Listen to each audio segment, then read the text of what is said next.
Hello beautiful souls. દરેક વ્યક્તિના જીવનમાં ક્યારેક ને ક્યારેક એવો ફેઝ આવે છે કે જ્યારે તેને લાગે કે બધે જ અંધારું છવાઈ ગયું છે, આશાનું ક્યાંય કિરણ નજરે પડતું નથી, મનમાં એટલી બધી પીડા હોય અને પ્રશ્ન ઉઠે કે હવે હવે શું કરવું. મારા જીવનમાં પણ ક્યારેક આવી પરિસ્થિતિ ઊભી થઈ હતી, પરંતુ જ્યારે હું આજે પાછળ વળીને જોઉં છું ને ત્યારે સમજું છું કે એ પરિસ્થિતિ જ મને જીવનની સૌથી મોટી શીખ આપી ગઈ હતી. આજે હું તમને એક મારી મહિલા ક્લાયન્ટની વાત કરું કે જ્યારે મારી પાસે આવી ત્યારે તેની આંખોમાં આંસુ હતા અને એના અવાજમાં ભારે પીડા હતી અને તેણે કીધું કે બસ મને કાંઈ સૂચતું નથી, હવે મને શું કરવું ને કંઈ ખબર પડતી નથી, એવું લાગે છે કે જીવન કંઈ જીવવા જેવું નથી. મેં તેના અવાજમાં રહેલી પીડાને સમજી અને હું થોડી વાર માટે ચૂપ રહી ગઈ. તેના અવાજમાં આખી દુનિયાનો ભાર વર્તાતો હતો. પછી સાથે મળીને અમે NLPની ટેકનિક્સ શીખવાની અને તેને અપનાવવાની શરૂ કરી. સૌથી પહેલાં તો મેં એક કામ સોંપ્યું કે કાલે તારે સવારે એ કરવાનું છે કે સવારે ઉઠીને તારી પોતાની સેલ્ફને કહેવાનું છે કે હું શક્તિશાળી છું, હું પાવરફુલ છું, હું સ્ટ્રોંગ છું અને હું કોઈ પણ પરિસ્થિતિમાંથી બહાર આવી શકું છું. પહેલાં તો એને ખૂબ અજીબ લાગ્યું, પરંતુ ધીરે ધીરે તેનો અવાજ બદલાવા માંડ્યો, તેના વિચારો બદલાવા માંડ્યા અને તેના અનુભવો પણ બદલાવા માંડ્યા.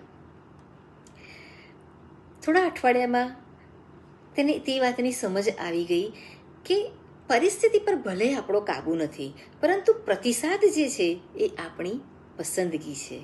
અને તેને સમજાયું કે તે વિક્ટિમ નથી, પરંતુ સર્જનહાર છે. અને તેના ચહેરા પર આત્મવિશ્વાસની એક ઝલક જોવા મળી. તો મિત્રો, આપણે આ સ્ટોરી પરથી શું શીખી શકીએ?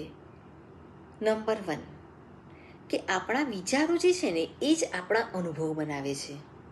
આપણે જે શબ્દો બોલીએ છીએ એ શબ્દોથી આપણા વિચારોનું સર્જન થાય છે અને તેનાથી જ આપણું જીવન બદલાય છે.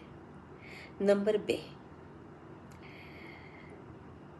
પરિસ્થિતિ પર ભલે આપણે કોઈ કાબુ નથી, પરંતુ પ્રતિસાદ આપવો ને એ આપણી પસંદગી છે.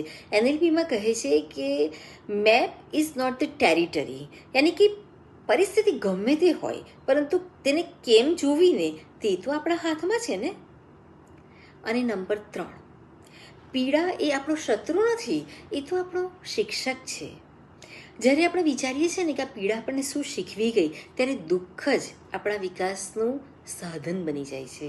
તો મિત્રો, જો આપ પણ કોઈ આવા સંઘર્ષમાંથી પસાર થઈ રહ્યા હોય ને, તો યાદ રાખજો કે મુશ્કેલી એ અંત નથી, પરંતુ નવા અધ્યાયની શરૂઆત છે.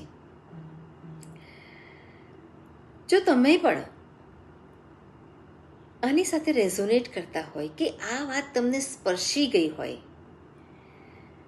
તો આ ચેનલને તરત જ સબસ્ક્રાઈબ કરજો. કારણ કે દર અઠવાડિયે, દર વીકે આપણને અહીંયા તમને ઘણા બધા ટૂલ્સ, NLPના ટૂલ્સ, ટેકનિક્સ અને પ્રેરણા મળશે કે જેનાથી તમારું જીવન બદલાશે.